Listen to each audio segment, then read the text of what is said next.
UFC 311 ended last night, and all in all, it was a pretty entertaining card. Here's some few fights that I want to go over. First up, we have Peyton Talbot versus Barcelos. Peyton just got fraud checked last night. Barcelos looked great. Peyton just could not stop a takedown to save his life. He just looked like he didn't care if he won or lost. Next up, we have Almeida versus Spivak. Almeida looked great in this fight. He did exactly what I thought he'd do. Just take down Spivak, control him on the ground, and get a TKO. And I'll be looking forward to his next fight. Next up, we have Kevin Holland versus De Ruyter.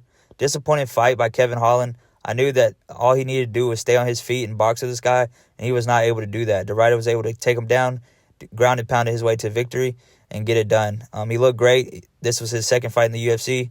I'm excited to see what he does next. Next up, we have Jamal Hill versus Yuri.